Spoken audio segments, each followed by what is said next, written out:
سلام به همگی، امیدوارم حالتون خوب باشه. به این ویدیو خوش اومدین. این ویدیو میخوایم با همدیگه یاد بگیریم که یه لوگوی به یاد موندنی باید چطوری باشه و چه ویژگی هایی داشته باشه. یعنی در واقع یه لوگو چی میشه که تو ذهن مشتری ما همیشه موندگار میشه. البته قبل از اون اگر که میخواید بدونید که کلا چرا ما باید توی کسب و کارمون از لوگوی منحصر به فرد خودمون استفاده کنیم، کافیه که برید داخل چنل تلگرامم، اونجا بهتون کاملا توضیح دادم. اولین ویژگی که یه لوگو باید داشته باشه سادگیشه، چون طبیعتا یه لوگو هر چقدر که ساده باشه راحت تر تو ذهن مشتری میمونه. لوگوهای پیچیده خیلی سخت تو ذهن ما میمونن.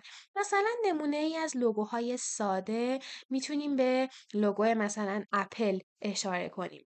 ببینید، یا مثلا همین الستریتور که خیلی استفاده میکنی، میبینید لوگوی خیلی ساده ای داره.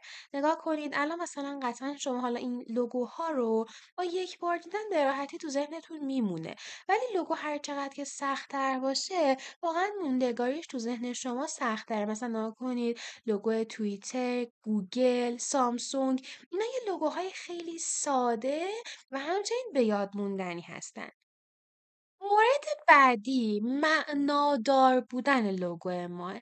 الان مثلا من اینو دیدم و برام خیلی جالب بود، گفتم برای یه نمونه اینو به شما نشون بدم.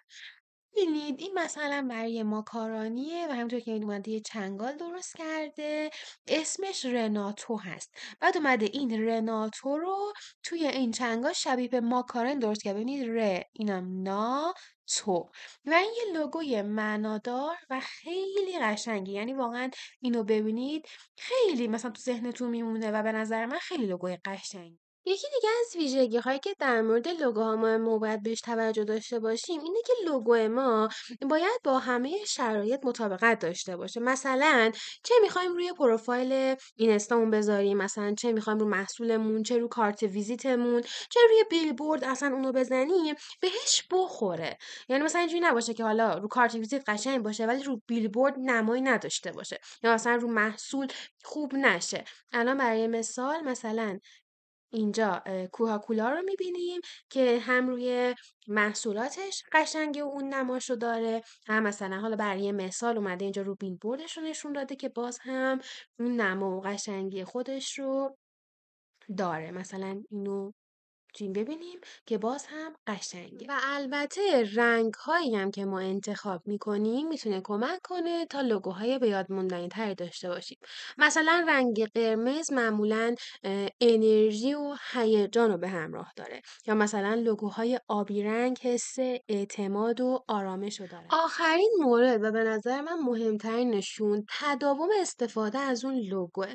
مثلا الان این ستای اداری رو نگاه کنید، روی پاکت، خودکار، دفتر، حتی مثلا اینجا رو قاب گوشی، همه جا در واقع از لوگوشون استفاده شده و این باعث میشه که لوگوی شما همیشه مثلا جلوی چشم دیگران باشه و خیلی راحت و خوب تو ذهنشون بمونه. به نظر من درست کردن ست اداری برای کسب و کارتون میتونه خیلی خوب لوگوهاتون رو تو ذهن مشتریاتون ماندگار بکنه.